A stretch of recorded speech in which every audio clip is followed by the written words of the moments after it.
కోనసీమ జిల్లా కేసనపల్లిలో Sankaraguptam major drain పనులకు deputy CM Pawan Kalyan virtual గా శంకుస్థాపన చేశారు. కేవలం 34 రోజుల్లోనే శాశ్వత పరిష్కారానికి ముక్కోటి ఏకాదశి రోజున కీలకమైన ముందడుగు పడిందని పవన్ కళ్యాణ్ అన్నారు. 20 కోట్ల 77 లక్షలతో 8 కిలోమీటర్ల మేజర్ డ్రైన్ పూడికతీత 14.5 కిలోమీటర్ల మేర గట్లు పటిష్టత చేసేందుకు నిధులు కేటాయించారు. ఈ సందర్భంగా ఎమ్మెల్యే దేవ వరప్రసాద్ కూటమి నేతలకు కృతజ్ఞతలు తెలిపారు. అతి ముఖ్యమైన సమస్య డ్రైనేజ్ వ్యవస్థ.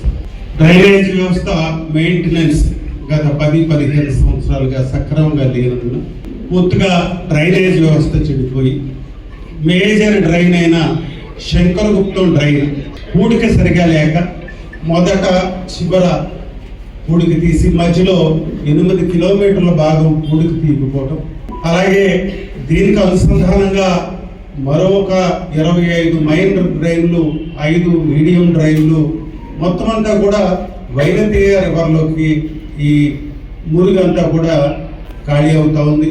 అయితే ఎప్పుడైతే సక్రమంగా ఈ నిర్వహణ లేదో దాంతో ప్రాబ్లం స్టార్ట్ అయింది. గత 5 సంవత్సరాలుగా ఈ సమస్య మరీ తీవ్ర స్థాయికి చేరుకుంది. గట్లు లేకపోవటం వల్ల గ్రామాల మీద కూడా వచ్చే పరిస్థితి వచ్చింది. దీనివల్ల పర్యవసానాలు ఏమిటంటే ఈరోజు పంటలు పాడయ్యాయి. అటు వరి ఒక మండలమే పూర్తిగా సార్వా ఖరీఫ్ అసలు పంట వేసుకోలేని స్థాయికి వచ్చింది.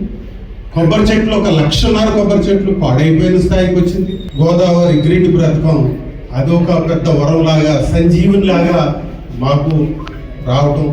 ఈ పరిస్థితుల్లో ఈ విషయాన్ని మాకున్న ఇబ్బందులు మీ దృష్టికి తీసుకురావటం, మీరు వెంటనే స్పందించడం, అలాగే కేసనపల్లి మీరు సందర్శించి విషయాన్ని అంతా కూడా మీరే స్వయంగా పరిశీలించడం మీకు అభినందనలు తెలియజేసుకుంటా ఉన్నాను సార్.